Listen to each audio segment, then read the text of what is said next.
이번 주에는 어떤 이슈를 꼽아오셨나요? 일단은 사실 네. 이번 주가 계속 좀 그래왔던 것 같아요.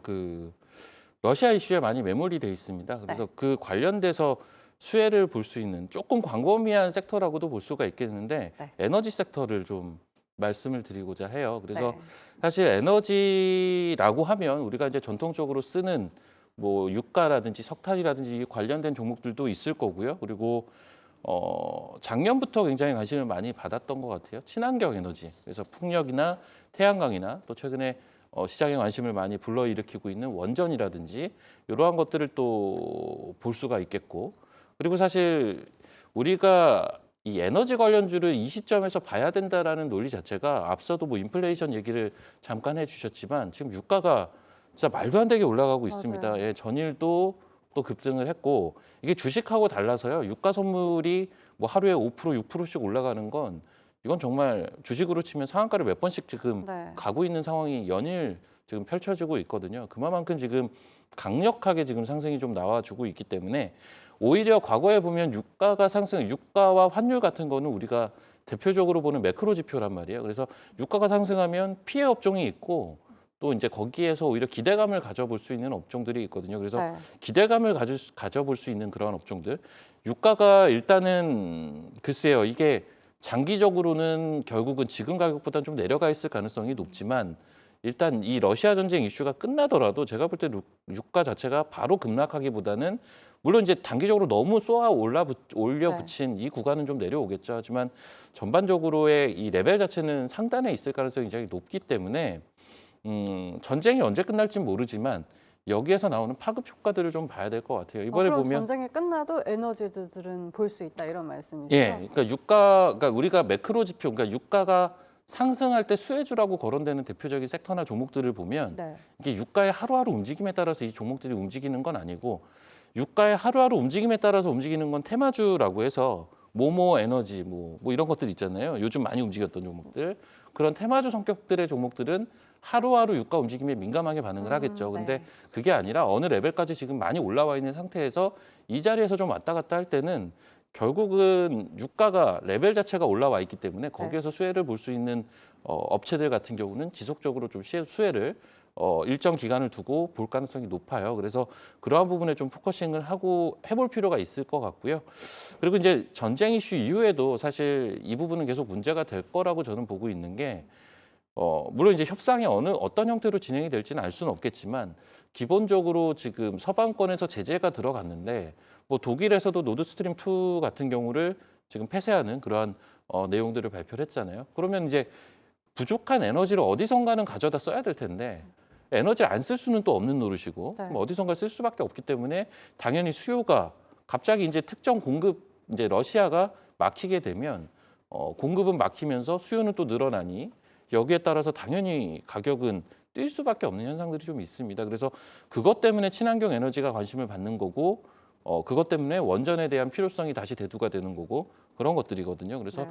이 부분은 저는 전쟁 이슈 이후에도 조금 더 지속이 될 수 있는 이슈라고 보고 있어요. 그래서 어떤 테마주 성격의 움직임을 추종을 하자라는 의미는 아니고요. 네. 여기에서 이 전반적인 고유가 시대에 수혜를 볼 수 있는 그러한 종목들을 한번 잘 찾아볼 필요가 있겠다. 그럼 이런 어떤 말씀이죠. 업종들이 있을까요? 기본적으로 우리가 이제 그 시중에 나와 있는 책 같은 거 뒤져보시면 네. 딱 나와 있는 거 있습니다. 정유주들, 음. 또 조선주, 네. 건설주. 요게 이제 전통적인 유가 상승의 네. 3대장이고 뭐 유가 피해주라고 하면 대표적인 게 뭐 항공주 뭐 이런 거 기본적으로 나와 있는데 그 부분에 일단 초점을 맞춰서 왜 수혜준지를 그 논리를 좀 파악하실 필요가 있을 것 같아요. 네. 그래서 그 논리와 그리고 그 종목들의 주가 위치에 따라서 충분히 지금도 접근 가능한 종목들이 꽤 있지 않나. 그래서 이번 주간에는 한번 에너지 관련주들을 전반적으로 한번 쭉 살펴보자. 이런 말씀을 네, 드리겠습니다. 알겠습니다.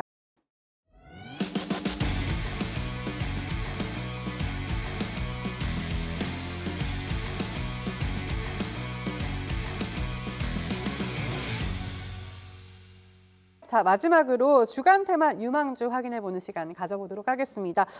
오늘 오프닝에서 이번 주는 에너지 섹터를 주목해 보자 말씀을 해주셨는데요. 어떤 종목 가지고 오셨나요?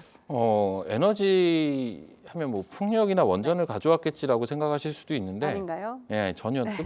뜻밖일 수도 있습니다. 네. 건설주에서 가지고 나왔고요. 네. 삼성 엔지니어링을 삼성 좀 엔지니어링. 드리고자 그럼 해요. 투자 포인트 들어볼까요? 이 삼성 엔지니어링이 이제 건설주 내에서도 대표적인 유가 상승의 수혜주입니다. 네. 이게 왜 그러냐면 이 회사가 뭐 플랜트라든지 뭐 이러한 쪽에 강점이 있는, 그러니까 기본적으로 우리가 건설사 하면 그 내수 주택에 강점이 있는 기업들을 많이 이제 거론을 하는데 네. 삼성 엔지니어링은 좀 사업 구조가 특이하죠. 그래서 기본적으로는 유가가 올라갈 때 결국은 중동에 있는 나라들의 그 구매력이라고 해야 되나요? 이러한 부분들이 올라오게 되고 그러면 그쪽에서의 어떤 플랜트 수주라든지 이러한 부분들이 올라올 수 있단 말이에요. 네. 거기에 대한 기대감이 큰 종목입니다. 그래서 유가가 급등을 할 때는 항상 기대감을 시장에서 조금씩 찾아볼 수 있는 그런 기업인데요. 일단 이 회사가 최근에 발표했던 그 작년 4분기 실적을 보면 매출은 시장 예상치를 훌쩍 뛰어넘는 매출이 찍혔고 영업이익은 시장 예상보다 소폭 감소했는데 이게 일회성으로 그 회계상 빠져나간 부분이 있어요. 그 사우디 쪽에서의 그 이제 건설사나 네. 뭐 이러한 회사들을 보면 항상 이러한 뭐 회계상의 문제들은 항상 있어 왔잖아요. 이 회사 역시 마찬가지 그런 부분들이 좀 있었는데 그렇다면 실적이 굉장히 잘 나온 겁니다. 네. 그 부분을 감안한다면 매출을 워낙 시장 예상보다 높은 매출을 기록을 했기 때문에 실적은 괜찮은 상황인 것 같고 결국은 건설사들은 수주에 대한 부분들을 우리가 보셔야 되는 거고 우리가 이제 삼성 엔지니어링을 유가 상승의 수혜주라고 보는 것도 결국은 유가가 많이 올라오는 좀 비싼 레벨에 있을 때는 이 삼성 엔지니어링의 고객사들의 구매력이 올라가면서 삼성 엔지니어링의 수주가 올라갈 수 있다라는 논리인데 결국 2022년에는 그 부분을 보셔야겠죠. 수주가 지속적으로 현재 한 8조 정도 예상을 하고 있거든요. 이 부분을 어느 정도나 빠른 시일 내에 채워갈지 이 부분에 좀 포커싱을 하셔야 될 것 같은데 기본적으로 시장의 센티는 유가가 올라가면 이 종목에 대한 관심은 지속적으로 나올 가능성이 높습니다. 그래서 뭐 이번 한 주도 움직임이 좋았지만 네. 이 종목은 계속 좀 보실 필요가 있지 않나 뭐 이런 생각이 좀 들고요. 글로벌 EPC 시장에서 우리가 이제 핵심 고객을 NOC라고 해서 아까 말씀드렸던 그 중동 국가들을 뜻하는 거거든요. 네.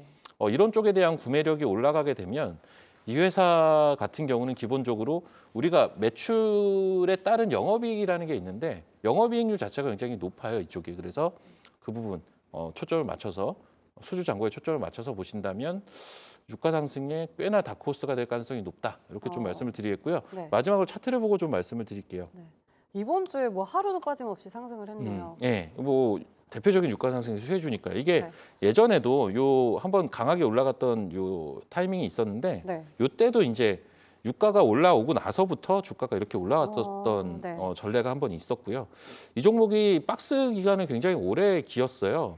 최근에 보면 시장에서 또 강한 종목 중에 하나가 HMM 엄청 강하잖아요. 네. HMM도 사실은 약간 비슷한 형태를 띠는데 그 내용은 다르지만 HMM 같은 경우도 실적이 피크아웃을 찍을 줄 알았는데 이게 웬걸? 오히려 실적은 더 늘어날 것 같은데 그리고 거기에 러시아 전쟁이 터졌네 하면서 이제 올라가는 거고 삼성 엔지니어링은 주가가 이제 유가가 하이 레벨에 있으면서 올라갔다가 박스를 그렸던 이유가 실적은 괜찮았어요. 실적은 괜찮았는데 그 2022년 그러니까 작년으로 쳤으면 이제 내년이죠. 내년 그 수주 잔고에 대해서 이게 구체적으로 어느 수준까지 들어올지에 대한 확인된 바가 좀 없다 보니 그런 리스크가 좀 있었는데 지금 유가가 한 단계 다시 한번 레벨업이 되는 과정이다 보니까 글쎄요 어떤 과정들은 좀 있겠지만 저는 상단도 열어 제칠 수 있는 좀 힘이 있지 않을까. 상단은 대략 한 28,500원대가 되거든요. 그래서 3만 원대 진입도 한번 기대를 해볼 수 있다. 이렇게 좀 말씀을 드리겠고 사실 기술적으로는 살짝 눌려주면 정말 좋을 것 같아요. 왜냐하면 이 종목이 지금 이 박스권을 이제 막 그 돌파하는 이러한 단계에 있기 때문에 이런 이제 돌파 자리에서는 살짝 눌려주는 자리에서 사주면 정말 땡큐한데 주말 사이에 유가가 또 올라가지고 네. 또 월요일부터 달릴까봐 좀 달리면은 어떻게 접근을 분할로 해봐야 접근을 될까요? 하셔야겠죠. 분할로 접근을 하셔야 됐고 만약에 눌려주는 구간이라면 눌려주는 구간이 좀 다음 주 초반에 나와준다면 한번 관심을 갖고 편입을 해보실 필요가 있지 않을까 해서 이제 삼성 엔지니어링을 금일은 좀 말씀을 드리겠습니다.